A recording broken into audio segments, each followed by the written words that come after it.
bit. We envisage 45 minutes for this session, and so it's 3:30. A member of the team is like winking at me and saying, is it 45 minutes? Is it too short, or we should take it 1 hour? So we'll take 45 minutes, and so hopefully by 4:15 we should wrap up the session. All right, it'll be very interactive. So I have a Slido platform I would put up. But I want to share an experience. And so I virtually know the whole of Lagos, maybe except the areas that I just opened up. And when I'm asked, how come you know even the bus stops? Because I used to be a modal transport system person. I mean, back when I was in Unilag, we just adventure. I don't go everywhere. So I have friends that live in, as far as I schooled in Badagry in Cancun. So I know all the other axes. And of course, when you have family and friends that live in Epe. And so with bus, and it's not just because we wanted to commit, but because we wanted to know places, I had to really visit family and friends. So when I was in Unilag, our friends would just say, oh, you know what, I'm going to visit my grandmother in Badagry. I said, okay, let's go. And then we'll hop on the bus. From one, we can have like about 6 buses to board before we get to our final destination. And so that rings a bell in our heads to say, you know what, it's not just, we're not just hopping on and off on buses, but also it involves what? Adventure, tourism, understanding places. And even I think that hasn't left me. If you ask me how the bus stops from Apapa, through Lagos, Oshodi, Apapa Expressway, up to Apapa, I know it. I still know it off the top of my head. And that's because once in a while I just say, okay, you know what, Kemi, just what's happening in the in the state generally, and then I hop on the buses. Likewise, the ferries that we have now. So I just needed to share that. But before we get to our panelists, please can I have the Slido platform on? Just to, make this very interactive, and not just interactive. Let's understand what is our transportation system. Just those of us that are here, how do we commute?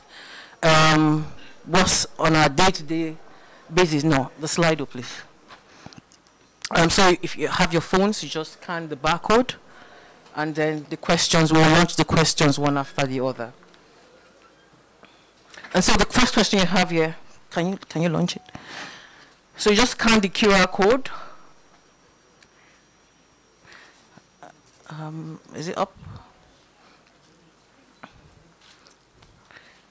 And then we'll launch the first poll. Just take us about 30 seconds to do that.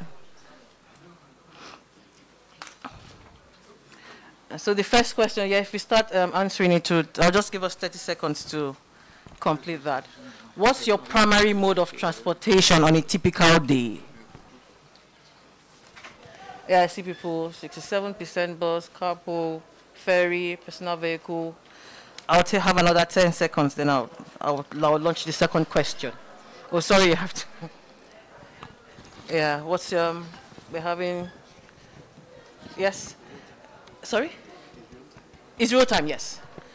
Those are the ones answering it, yeah. Okay.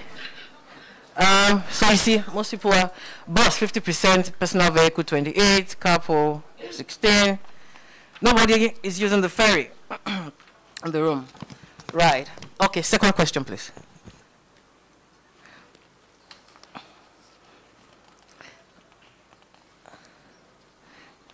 Yes. Over the last few years, how has your experience with your primary mode of transportation changed? So most people answered bus. Has it changed? Carpool? Okay, I've switched from one to another. Exactly, sir. That's interesting. I use it over 30%. I've switched. Okay, it's rolling in. Right. Okay. So we still have, it's been about the same. So, okay. All right, so let's take the last one, the last question.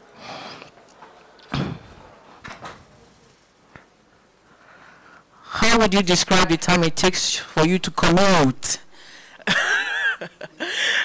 Too long. Too long. Just right? Really? Okay, any buses still clicking? Right, 83%, 17%. So that tells us something. And also, with this little exercise we have done, it's also going to form a basis for our conversation. And so I will start with you, Honorable Commissioner, sir.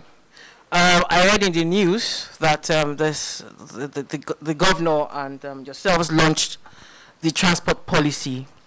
I haven't read it in details, but I flipped through it prior to this session. Sir, do you want to, throw insights on what it is, what the long-term plans are, what the short-term plans or the immediate plans are, and how it fits into, both the elderly, the young, disabled, those living with, those that are vulnerable. Do you want to just, share those insights for us, sir? Thank you, sir. All right, thank you very much. Good afternoon, everyone. Before I delve into the transport policy, it's quite interesting to see the responses or the answers given from those questions that were thrown on TV.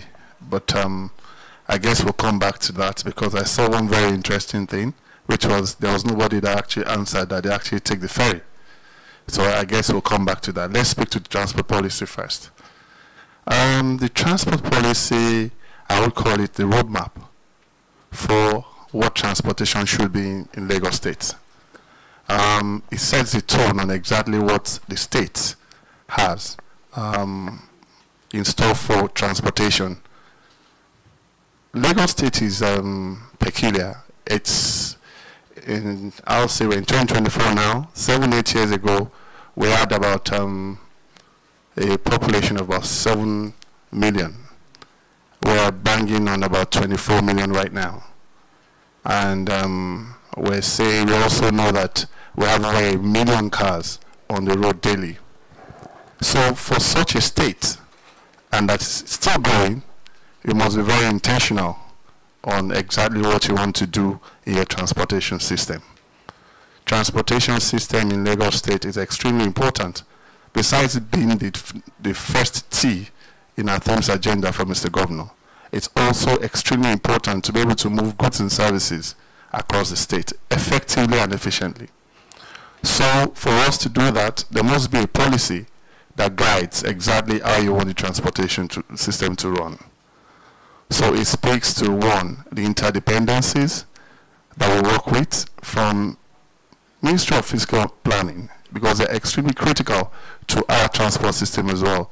Without a collaboration with them, we'll constantly have issues in our transportation system, especially when they give approvals that are not in line with what our transport system says. We also have a lot of interdependencies with works. So it clearly states what everyone should and will do.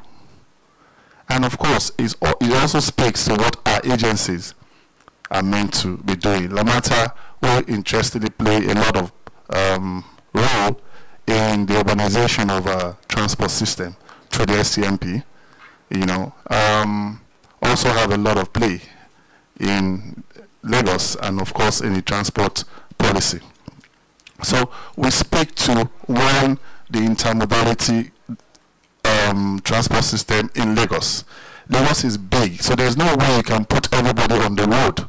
You must create options for transportation, which means we use the land, we use the rail, and we also use the water. That way we can decongest the road and also get people to move and reduce their journey time. So, for me, it speaks on, one, the role that Lamata will play in a space of infrastructure, talking about the roads and the lines. It speaks about what LASWA will be doing in space of the waterways. It speaks about even LBSRS sitting down in here, they have a role to play. As you interestingly asked the question, LBSR is an operator of our bus services, whereas Lamata is a regulator. So, it speaks to every role that everyone has to play. It also speaks to, you mentioned, what's it called? Disabled people, and also how we have to provide for the less privileged in in situations where they have to go through transportation system. Most importantly, it speaks to also our downfall drivers. So there's some form of bus reform that's ongoing through Lamata. It's called the BITP, and that program is one that is a 5-year program. Of course, it involves a lot of survey and data gathering to engaging the NYTW and the road users, and also now deploying new buses. The plan is to take off those buses that they presently use, they're in deployable states, and replace them under some scheme whereby we would have a lot better buses on the road, and also environmental friendly buses and good planning. So the transport policy is so broad, and it also helps to give comfort to investors, because nobody will come to your state to want to invest if there's no plan.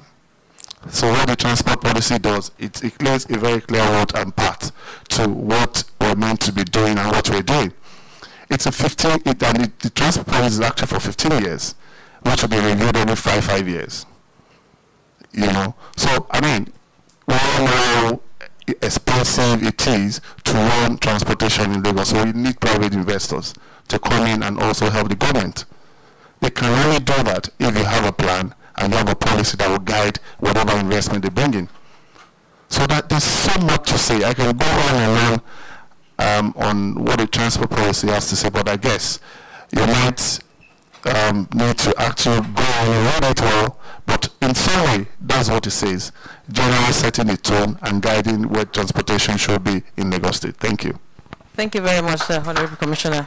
Thank you so much. And in fact, I was going to make a joke out of when you spoke about the downfall buses, which are very synonymous with Lagos. Sometimes, when we drive, I would say, I'm sure that even the manufacturer of these cars would not have the VIN number within their records.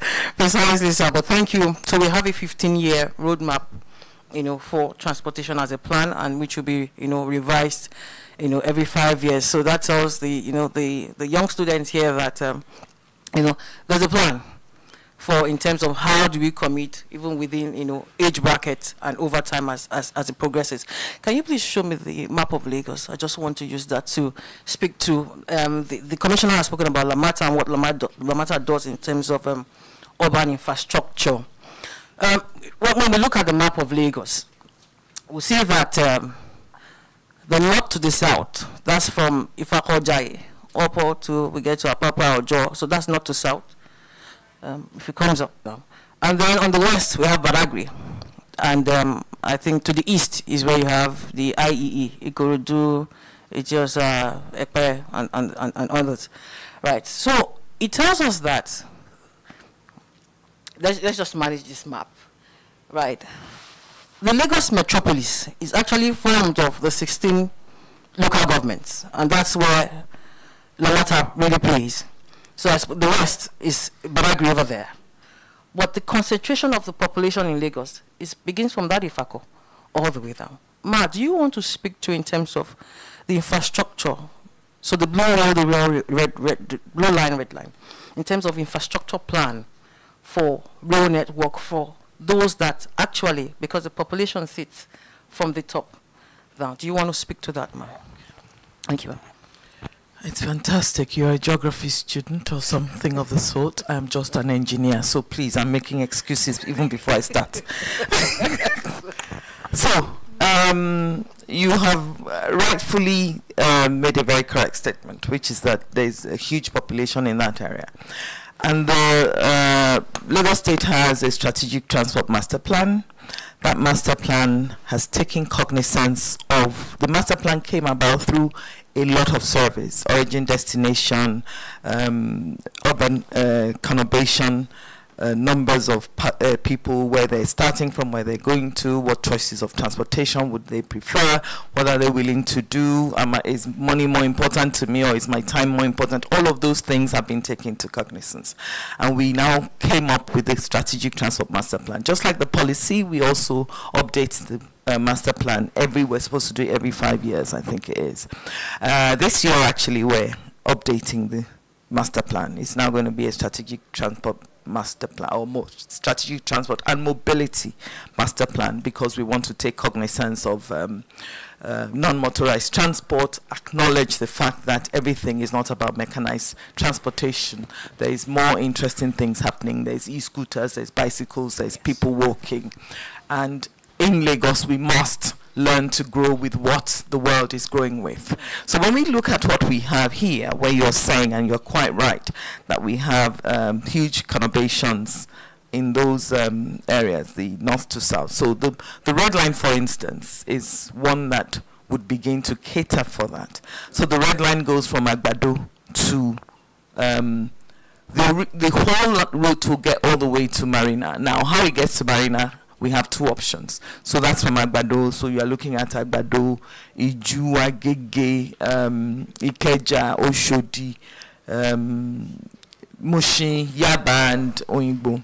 So that area is quite heavily populated. And what we're doing, the first thing we're doing right now is to get to Oyingbo. When you get to Oyingbo, you can either take a BRT that will take you all the way to CMS. Now, the interesting thing is, if you look at the master plan, it says we should take that all the way to the island. So one of the ways we've looked at it is that the historic position was that we would take the red line itself, the alignment from Oyingbo to Marina. But what we're finding is, to cross that body of water is quite expensive, and the infrastructure that exists, we're going to have to bridge over bridge and all of that. So one of the things Lamata is looking at is actually connecting Oyingbo to National Theatre. And from National Theatre, you go to Marina. Now, this is what we call connectivity. Being able to utilize the infrastructure you have to facilitate other infrastructure that's coming forward, so that you can achieve the goal that you want to with minimal budget without breaking the bank, and all of that. So that's the red line. But we also have the purple line. The purple line goes from Mowe all the way to Lasuiba. Now, this is interesting because even me, I'm not like you. I don't know Lagos like that. So that's why it says that, you're wondering how. But it will go through all the Alimosho area and come out through that Iba and join the blue line at Lasu. Now, for us, the big thing within the Strategic Transport Master Plan is connectivity. That is what makes transportation work. When you have transportation that goes from A to B and the other one goes from C to D and there's no connectivity, that is a problem we have in Lagos. And that's why you would say, I'm taking 6 buses to get somewhere, 8 buses to get somewhere. Really and truly, that should not be. When we are fully developed in accordance with our Strategic Transport Master Plan, the vision is that you will take no more than 2, maximum 3. And they could be different modes, they could be the same mode. But you will travel in as short a time as possible. So the ability for the master plan to understand what the people are doing in terms of travel, that comes from the information that is drawn from the data that they collect, the surveys that so the origin and destination. They will ask a lot of people questions. We take samples in different areas of the city. Where do you start from? Where are you going? Do you have to stop somewhere? If you take women, for instance, they travel very differently to men. Some women have to drop their children off at school before they go onto their offices or their marketplaces. And so therefore, a mother can say to you, well, I'll start from here, but I have to detour to B. I'll start from A, I have to detour to B before I finally go on to C. Now, men don't travel like that. So it's about ensuring that the sample that you have is cognizant of the whole population of Lagos that you intend to utilize your service. So that purple line is also one that is huge in terms of conurbation. We also have the orange line. The orange line goes from Ikorodu, so like you yet again say, and I know a lot of people from Ikorodu have said, why is the only bus that you people are going to give us? So within the master plan, we have the orange line, which goes from Agbara to Ikeja. Now the point is, if I get you to Ikeja, there's so many. Ikeja for us is going to be a hub. There is red line, there is orange line, there is the BRT, along that Abule Oshodi BRT bus terminal. There's a regular bus service, there's a bus terminal in Ikeja. So yet again, we're talking connectivity, and that's the key to unlocking Lagos, to unlocking the journeys that you and I will make from the 2.5 hours that we do as a standard to the 45 minutes, 30 minutes, because our city is well connected. And also, it was interesting to see about, is it too long? Is it too long, is it short? Right now, we agree that it's too long. Lamata's KPI speaks to ensuring that we reduce journey times. And that's why we have things like the BRT buses, the rail lines, to ensure that the passengers have less time. You spend less time in travel and you spend more time doing active work, which will contribute to the economic development of Lagos. So that's the orange line. And then the other one we have that would really drive people, not as much as the purple and the red and the orange, is the yellow. It comes from Ota. So the yellow will come from Ota and go all the way to National Theatre. Now that complements the Abule Oshodi BRT line. So yet again, what are we talking about connectivity? The yellow line connects with the blue line, and it also runs along and connects somewhere with the BRT lines that we have. If you look within, and it's an amazingly good document. If you look at the master plan, you will see that the thought that has gone into it to ensure that we have connectivity. Because the vision for the state must always be that we all choose to leave our vehicles at home and take public transport. And I looked at the survey that you had, and it's like more than 50% are using cars. Now, if you think about cars, the maximum it will carry is 4. And if we do it the way we do the 3-3 adverts that used to be in my own time, you people may not understand what I'm saying. But anyone who was around about time will remember the 3-3 advert. Where no matter what, you can't take more than 6 or 7 people. Now, Lagos is moving away from small-scale transportation. We're moving to mass transportation. That's why we're speaking to rail. My commissioner spoke about doing something about the downfalls. We're doing a bus industry transition plan where we're looking at having to compress as against having 100,000 downfalls running all around Lagos. If we have 15,000 high capacity buses and maybe 5,000 small capacity buses, which will be our first and last mile buses, then without even doing much, we have done something to the climate. Because I now don't have 100,000 emissions, I have a whole lot less. And I am carrying, and when I think about the emissions per person, it's a whole lot less, because a 70-man bus as against a 15-man downfall, a 1,000-man rail car as against a 15-man downfall. So we're working in the right direction to ensure that not forgetting what our topic is, that our transportation continues to reduce the amount of carbon emissions in our society. I'm glad when Ms. Animala said, oh goodness, thank you, Lord. We're not the worst polluters, and we're working, I can put hand on heart to say we're actively working in ensuring that we get even better at the kind of emissions we put. Thank you very much. Thank you indeed. Well said, excellently brilliant.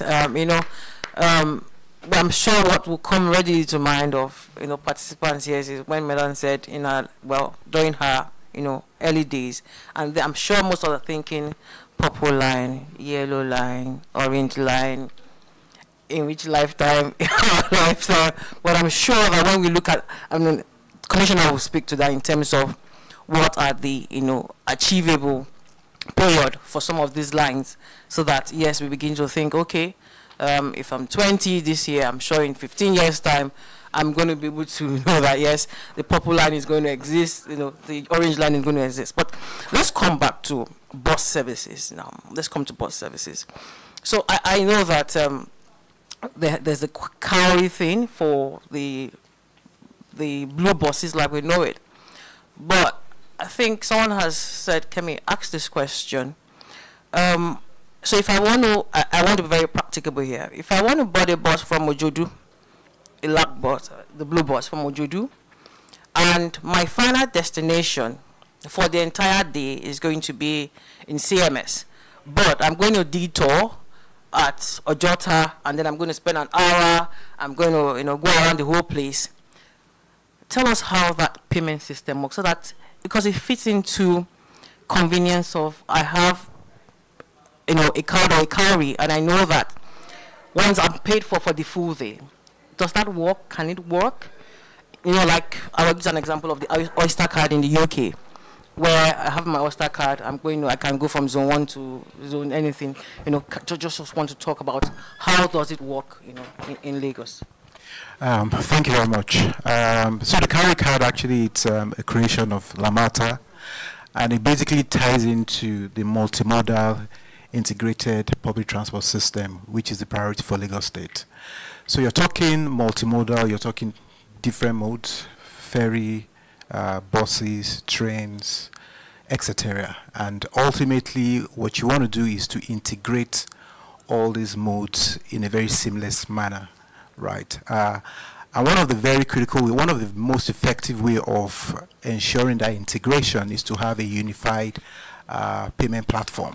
So as a commuter, you don't need to begin to think about, how do I opt from a bus to a train? Do I have to have money in my pocket and all that? So what Lamata has developed is a centralized payment platform. So with your carry card, you can get on a LBSL bus, and then you get down, and then if you need to take the train, you can use the same card.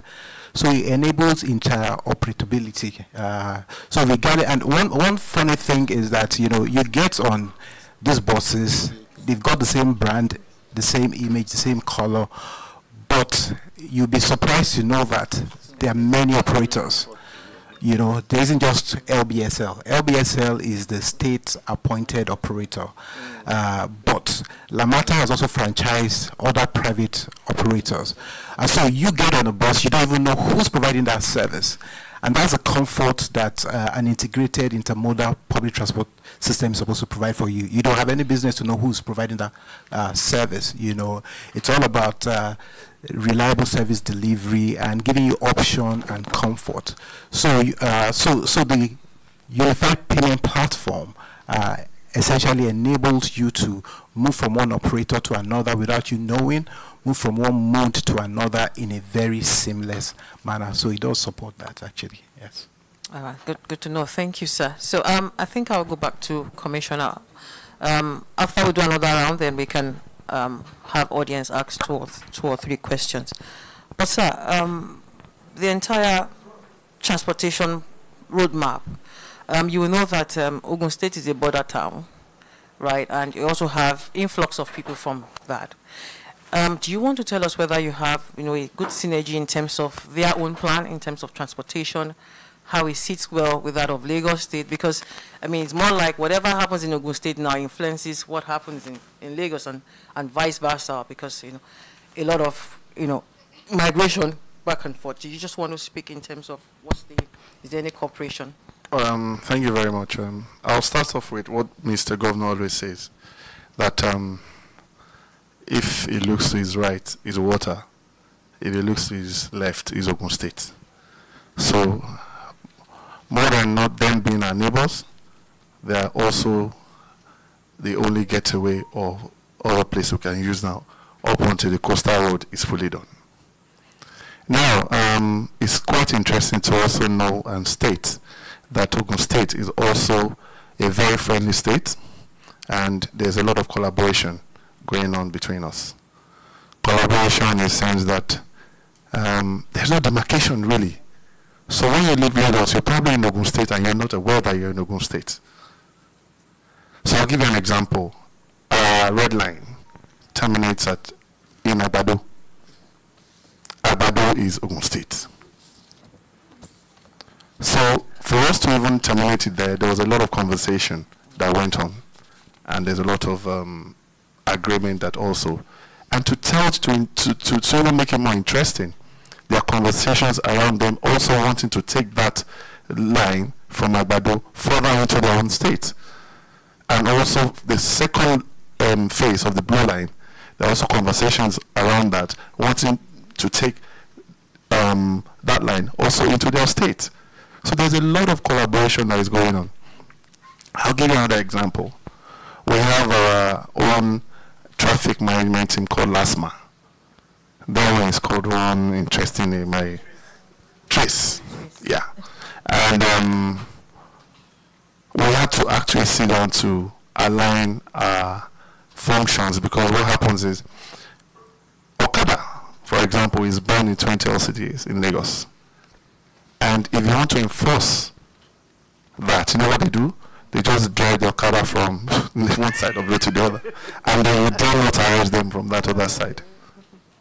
So at some point we had to sit down with them and say, tell you guys what, there's still on this side of Ogun State when there's no enforcement. When there's enforcement, they don't flood into Lagos, and becomes a lot more stressful to enforce. So we had to sit down with them and discuss and have collaborations. There are also issues of surrounding, I'm just giving instances so we'll make it a lot more clear. There are also issues around instances of MOT. When you need to do your MOT and registering your car, what people now do, because they don't want to take their vehicles for inspection, they move their vehicles, go to Ogun State and go and get an MOT and come and use in Lagos. That makes, interestingly, they don't actually take their vehicles in for inspection. They just issue those certificates. So that negates what we're trying to achieve in Lagos, because the MOT is meant to, of course, create a lot of safety on our roads.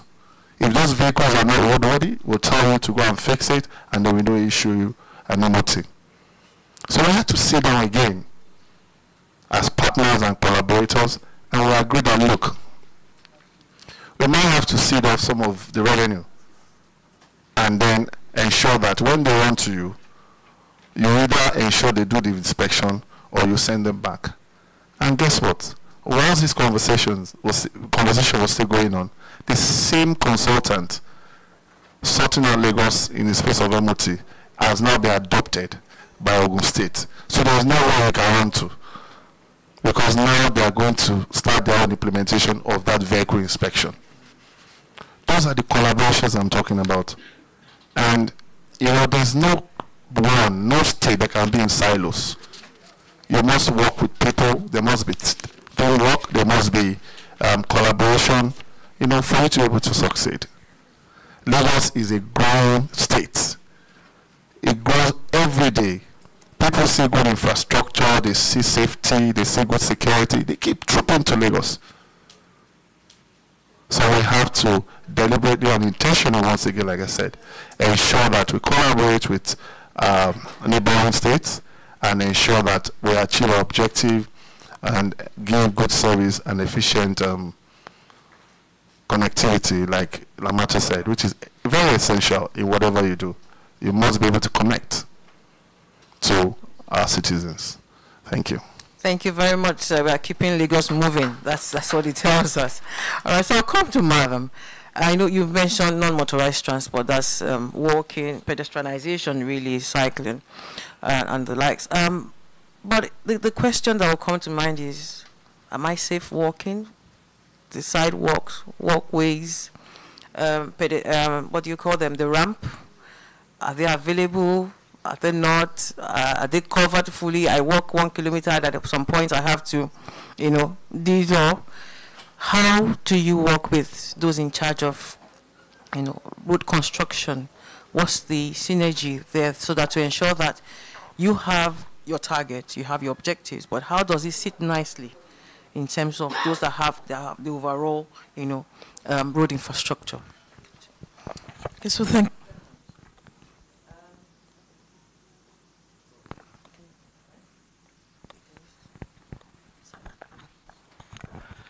Okay, I think the one thing that I think we should state here is that in recognition of exactly what you describe, how do we work together, how do we ensure that everybody knows how the state wants to go in terms of NMT, is that Lagos has actually put together a non-motorized transport policy. And that policy has been, I think we've gone to the House, it's been ratified, and has been taken up by every ministry that has to work with it.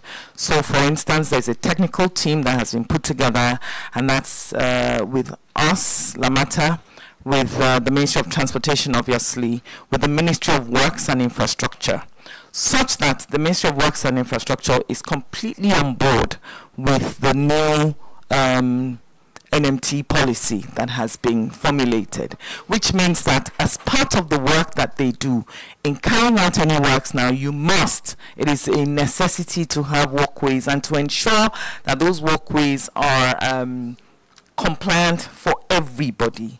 So where you have, like you say, levels that are so different, ensuring you have ramps, ensuring that you have pedestrian tables. No matter in demonstrating what we want to see, we actually did a pilot project on Catholic Mission.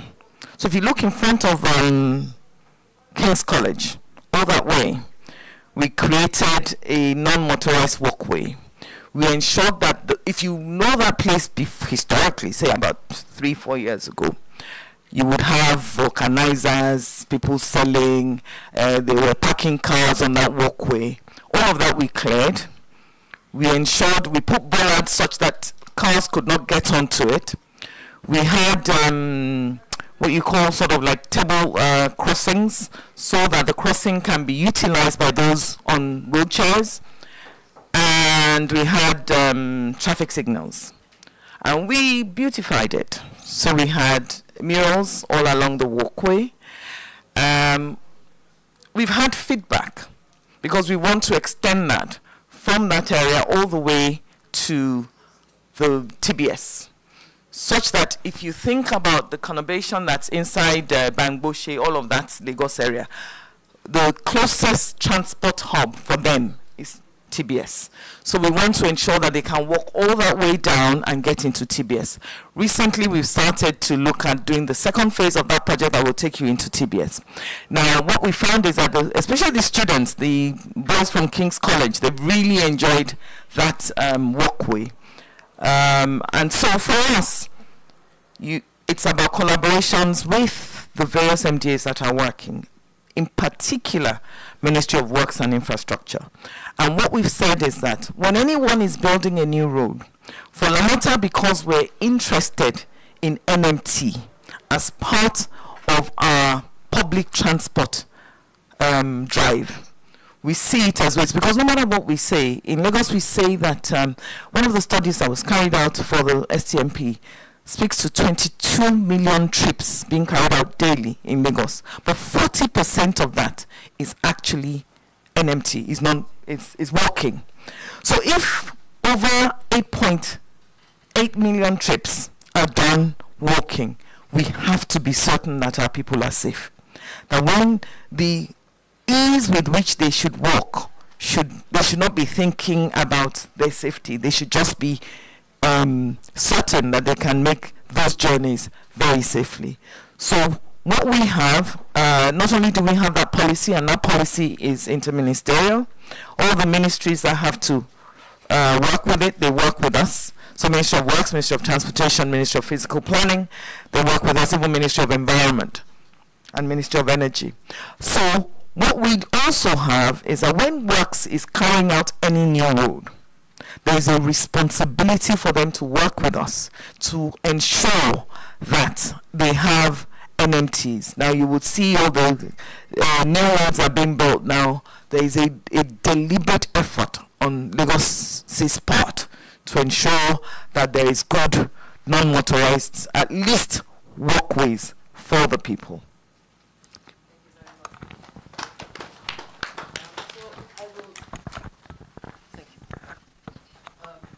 Mr. Ogutono, sir.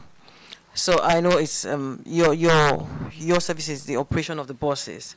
Mrs. Akina just spoke about safety, and yes, the topic is about adaptation mechanism and climate adaptation. But again, since you are more into the operations of the buses, the safety and security and comfort of the users, the passengers, is my driver. So we can speak about we facing off smaller buses to accommodate mass transportation, and there's only one pilot in charge of that bus, of the lives and safety and security of 70 persons at a time. Can you share with us the training and the level of training in depth? How do you scrutinize, how do you checkmate your drivers before you deploy them to operating to driving buses? Thank you. Very, very, very interesting question. So service comes with a huge sense of responsibility. Maybe I just speak to some statistics. So on a daily basis, we provide mobility for up to 60,000 people on a daily basis. We also carry out about 1,000 bus trips. So you have our buses doing up to 1,000 trips across, the length and breadth of Lagos State, covering about 50,000 kilometers. So if you accumulate, all the distance that our buses cover, it comes up to about 50,000 kilometers on a daily basis. But for us, it's more around the people that we provide mobility for, and there's an overwhelming sense of responsibility to ensure that these people are safe, the service is reliable, it's affordable. So one of the things we've done very quickly in the life of the organization is to set up a proper training school. The training school is actually certified by the FRSC. We have a well-articulated training module that sees to it that every critical aspect of driver training is embedded in that training curriculum. Defensive driving, how to drive under strenuous condition, first aid services, customer service, and all of that. It's a very robust, very robust curriculum that we have. In addition, we also work with LASRI, who's responsible for certifying training schools and all of that. So we have a structured training for all our drivers. There's a structured training where on a quarterly basis we bring them into the training school, we refresh, we bring them, we make them abreast of current development, and just make sure that they are on top of their game. But of course, garbage in, garbage out. So what we've also done is to have a very structured system of bringing captains in. We call our drivers captains, right? So we've got well-established outsource companies that actually help to source the drivers, do very rigorous background checks on them, including police checks and all of that. So we have to have all of that in place. We have guarantors for them in place before they even come on board. And when they come on board, we assess their level of capability, and then we begin to now have a structured and proper training for them. So the issues around safety is not something we take very lightly. Also, if you look at the assets itself, the buses are designed to be very safe. The way they've been designed, they're very safe, they're comfortable, and of course, we continue to ensure that we're improving on our service delivery. So we're not taking the security and safety of our passengers lightly at all. Again, when you have a big brother like Lamata, you know, looking at you from time to time, set your service levels expectations to ensure that you meet certain criteria as far as service levels are concerned. So I think there are no concerns as far as safety and security of passengers are concerned using the service. Thank you. Let me tickle you a bit, sir. Thank you, sir. Let me tickle you a bit. I don't think I've ever seen any female bus driver, black bus driver. Oh, do you have them? Oh, we do. Yeah. We're very, very inclusive as an organization. As a matter of fact, we set a target of 40-60% splits, but currently we're doing about 20%. So about 20% of our drivers are female. Oh, interesting to know. Yes. A round of applause for that. Thank you. Because most times when you hear of women empowerment, if they are not delivering grinding machine. To all of what we're speaking about, carbon emission. The less people we have on the road, and the less cars we have on the road, rather, the better for us, because we are using other modes of transportation. And if waterway is one of it, it also helps us. One thing we have deliberately done is to ensure safety and reassure people on the waterways. So LASWA is extremely strong on safety. They ensure that you wear your life jackets. They ensure that you comply to everything that's got around to do with safety. To interest you, because we also know that the ferries that we have on our waterways are kind of getting old and may not be reassuring to people. Just last week, Mr. Governor commissioned 25 new ferries. I think we deserve a round of applause for that. 25 modern ferries that, of course, was built around a lot of safety, verified by Bureau Veritas, is an international company, and of course, has a lot of your modern day things you'll see. If you are traveling from Ikorodu to Marina, for example, we have a recharge port in it. You have music that will play. You have an anti-slip log in the boat. You know, a lot of things were put into play. So you're on the boat, you really don't know that you're on the boat because everything is just going fine, and that's what you're supposed to experience. It's the experience we're talking about, and the reassurances when it comes to water. I quite understand our paradigm as a state and as a people when it comes to water. I have some friends that can never get on water. I won't mention their names. Commissioner, good afternoon, sir.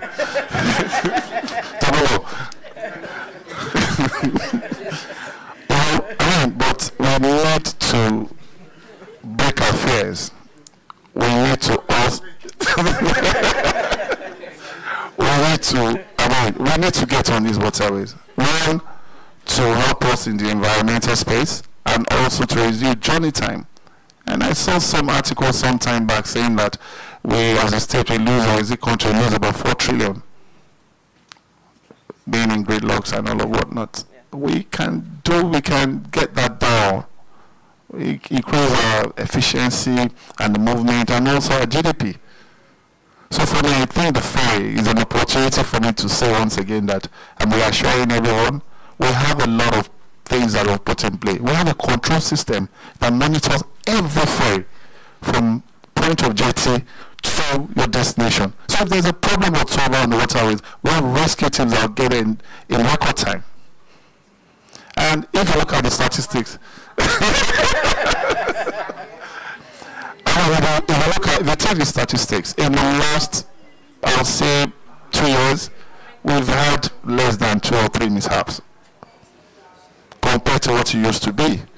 And this is because there's been a lot of compliance and enforcement of safety things on the waterways.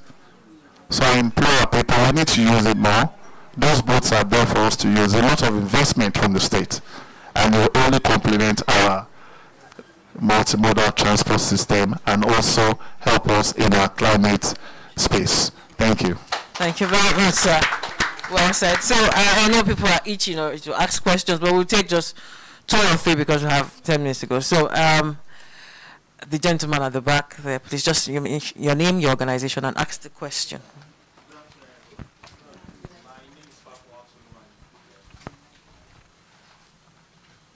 Thank you. Good afternoon, everyone. My name is Fafo Watuluwani. I work with Lagos State Ministry of Environment. Looking at, good afternoon to panelists also, the multimodal transport system, I'm looking towards the climate change adaptation. There's a recent drive by the presidency towards moving our transport systems to use CNG gases to move in a way to mitigate climate change and all that. My question is there plans to transition from fossil fuel to CNG? Is there plans towards, and how early can we start if those plans are actually active? Thank you.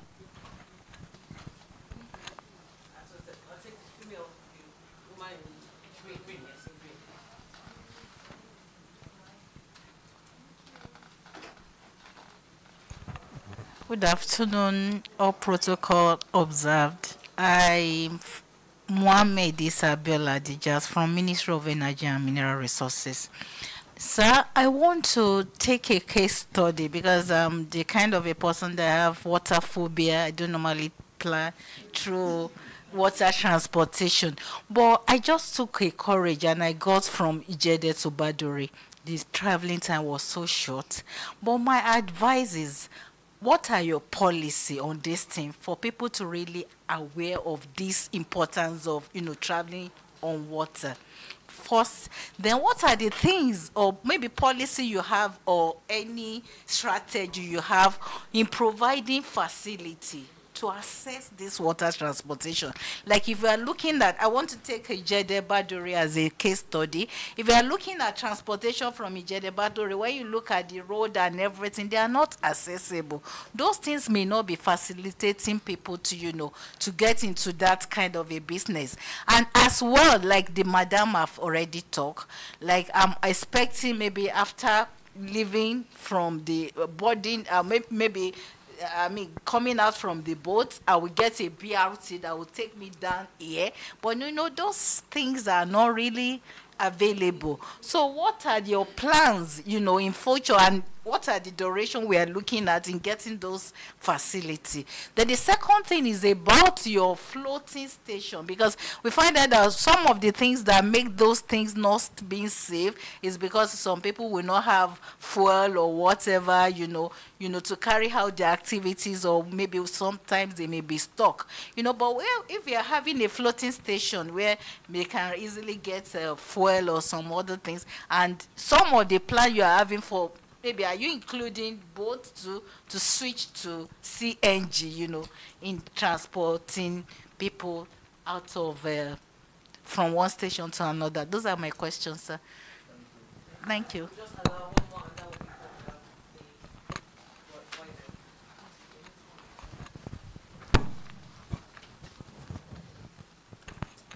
Okay, good day everyone. My name is Friday Atim, a smarting champion of Larawa Local High School. Okay, this is my question. Around Bariga, that road, the road is now used for commercial purposes, like they sell things on the road and then it causes traffic. Whereas if you are moving from Niga Road, let's say Niga Road to Yaba on that road, you get to stay there for a while. So I don't know if the Ministry of Transportation or Ministry of Environment have any plan to solve that, because the road is actually demarcated, but even on the both sides of the road, they are using like half of that to sell. And so even while you are walking, you're always like you're praying that God let nothing happen. And then secondly, you mentioned something like want to replace these downfall buses with other buses. I don't know if you have the luxury of time, because climate change is actually moving faster than we are following.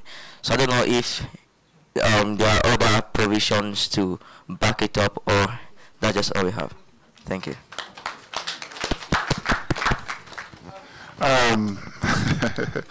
Okay, the interesting thing is I'm going to be a bit biased here on two grounds.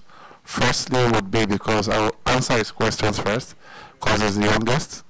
And then secondly, he's coming from a constituency, Shomoli Bariga. So there's something called collaboration with local government as well, which is part of what the transport policy speaks to. So there are function overlaps amongst ministries, amongst departments, and even with local governments. So there's been conversations and engagements on what the local government should do, because they also have a right to change their revenue. So there's been conversations, sit down, and it's an ongoing thing that demarcates or that sets off some functions to some people. And there's a transport policy that clearly states what local government cannot do. So those things, and interesting thing is just, I mean, about 2 weeks ago, we started a meeting and we had to document that. So those things happen, and you have to manage it in such a way that you're within the same state. And we need a collaboration to do a lot of things. For example, in the parking space, the local governments they've done the ceding to Lagos State Parking Authority to do all the parking on behalf of the state. And there's a sharing formula, some sort, to local government, so that there will be uniformity in whatever you do. Also, in the space of what's it called now?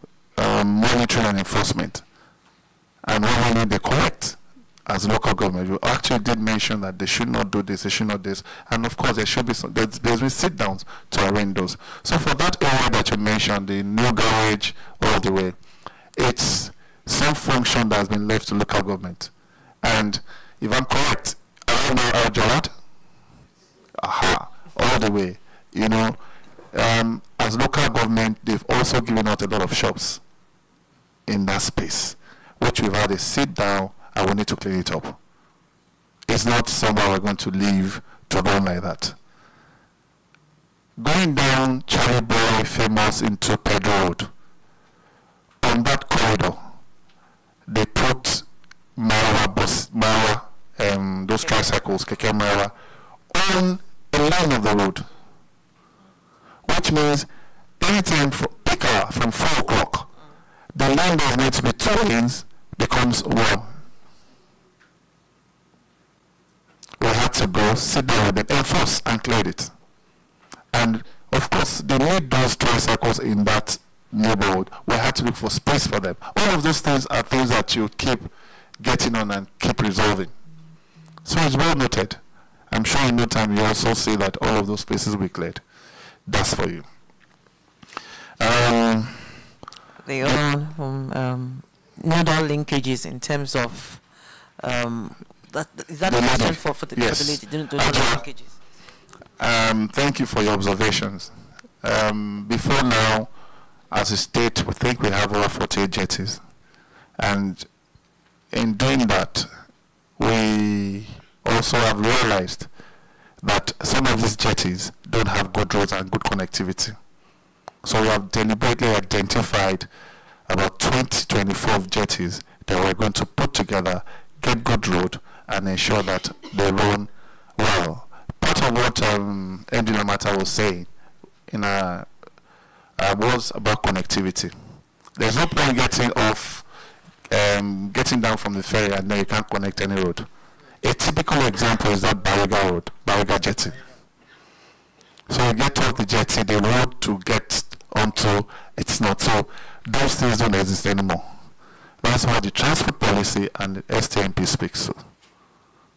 So now we've identified jetties that would have good connectivity to the road. The whole idea is to get off your bus, get on the boat, go to where you're going, come back, and you'll be able to do that. You also mentioned fueling. So there are fuel dumps in some of these jetties, but they are not effectively managed, which is being worked on. And we're also transiting to having electric boats. So there's a lot of conversation ongoing. There's a lot of talking with AFD and other banks. Things ongoing, big plans to, of course, open up the waterways and enable us to be able to maximize and effectively use it for what we intend doing. to the gentleman who spoke about CNG and what the plans are, honestly, is the future, and is really is now, is what everybody is doing now. Beyond reducing carbon emission, speak to the bus drivers, they will tell you 70% of the operational cost is fueling. And honestly, if you run CNG buses, you take off that cost at least by 50%. Lamata can speak to this for you because they've done powertrons. We've done electric buses provided by some company for at least over a year. Then there are also 10 CNG buses that are doing pilotrons, and we're in conversations with private companies who intend to join and bring a lot of those buses. Beyond that, even from the federal, there are conversations going on, providing buses and seeding some to states. There's also the retrofitting and the conversion of those buses from fuel to CNG. So it's something, it's not something that will happen next year. Something that's ongoing as we speak.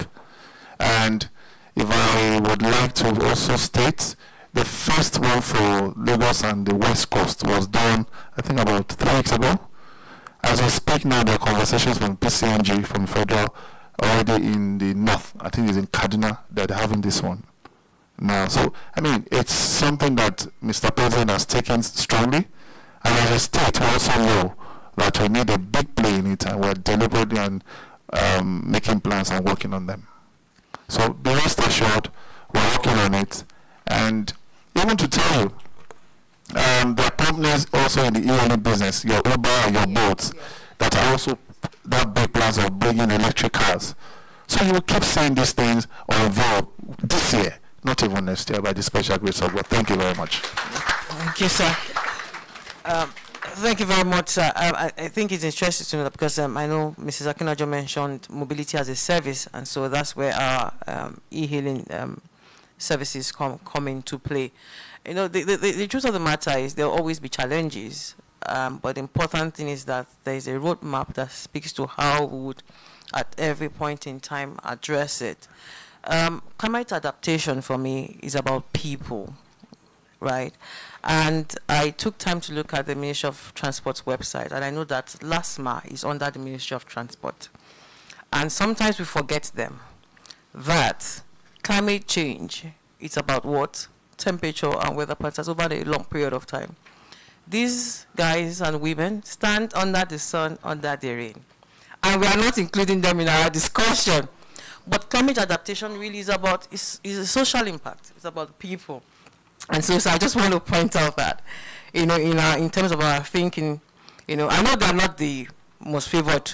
When you ask any pedestrian or any person, anybody, you want to talk about LASMA, I'm sure most people, if I do a poll and I make it, and how many people like LASMA officials, I'm sure we'll have less than 30% that will say, you know, we like them.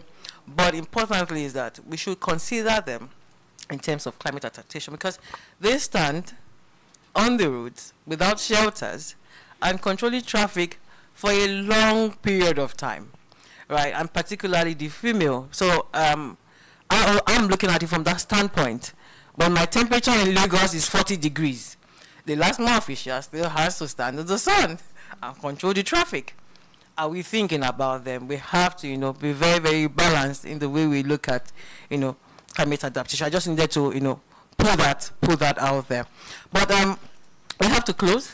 But I would like, you know, just one-liners from our discussants here. So let me start with Mr. Ogutono first, and then the commissioner will end. Thank you. Thank you very much. So my passing shot will be around encouraging the use of public transportation. We understand the benefits. From an environmental perspective, a bus will take away 20 buses, and consequently reducing greenhouse gas emissions and carbon footprints, basically. So there is a former mayor of Bogota who said, a developed country is not a country where the rich can buy cars, but where the rich are able to use public transportation. So that would be my advocacy for us all to use public transportation. Thank you very much. Thank you. I think for me, it runs around the same line. It is the fact that the whole vision for the state is to encourage this connectivity, this intermodal integrated system. And so therefore, the vision for the state is always that we try and reduce the travel time that all of us endure. And in doing that, the position must always be that we are minded to utilize public transport. But beyond that, is to also own our public transport. So some of us enter buses and then the system says, use your carry card. Then the bus driver says, pay by cash. And then I'm trying to arrest the bus driver and then it is the passenger that's quarreling with my staff. So the position has to be that as a people, we need to understand what are the things the government is doing for us. And if it is for us, then we have a responsibility to ensure that it works. So when you get to a bus stop or you get onto a bus and the man says, pay by cash, even if you sit on that bus, I encourage you, look at the number of the bus. Just send Lamata that number and wait the time. We will fish out that driver and we will find the operator. That's the system that we have now. And I always talk about people owning what government has done, because government hasn't done it without your monies and my money. It is all of our monies. And that means that it is all of our infrastructure. It's not okay to say, that's government boss. No, it is ours. And when we allow the bad eggs in the society to dictate how we live, then we cannot complain and say that this system is wrong, because the system is created by you and I.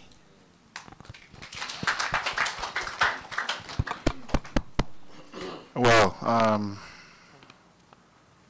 I'll say, chance they say favors a prepared mind. That's the saying from Luce Pasteur. And on that note, I want to say that Lagos State is intentional and deliberate in their transport system, which gave birth to a transport policy, which also gave birth to a STMP. So for me, multimodal transport system, integrated to be specific, is one that is big for us and that can only help to move the numbers that we have in Lagos. Supporting what Mende Lamata said, it's extremely important to own this infrastructure. The mainland bridge, for example, that was just rehabilitated. I saw some videos going viral, and people are already trying to steal. In fact, it's crazy what we do. And there's another video of Falomo. We're talking about NMTs. We put railings on that bridge of Falomo so people can work. They stole everything. In 2 weeks, we tried to put it back. We were still working on it. They were stealing from the other end. So we're really not our own enemy, I must say. So I'm imploring us to please support the government and we'll constantly stand up and ensure that we give our best. Thank you very much. All right, I will just cap it up by saying that I think the session has been very, very insightful, informative, and we have learnings to take from this. We've spoken about regulation. We've spoken about the difference between the regulator and the operator. We've learned a bit of, new information in terms of the real network that is being, planned and designed for Lagos. We can't exhaust this conversation because I know we didn't delve much into energy use, energy conservation from multimodal transportation and all of that. But feel free to go to the Ministry of Transport's website. They have robust information. I did that. So they have a robust information on what's happening, up-to-date information. Also, there's a contact us there, so that we understand. Because really, there's a saying that every journey begins and ends on foot, really. And so if Lamata is looking at non-motorized transport, and we don't understand, how our journeys will be like over the years, over the coming years, we as pedestrians, so Lagos undertake the marathon. We want to encourage walking. For Ministry of Health also advocates that, you know, there's a lot that we can take from the Ministry of Transport, which is very, very crucial to our social well-being, to our social life, to our living generally in Lagos. And on this note, I'll say thank you very much. We spent an hour 15 minutes, and we are all still looking like we want the conversation to continue, but we'll have to stop here. I appreciate the time. Thank you very much indeed. Have a good evening.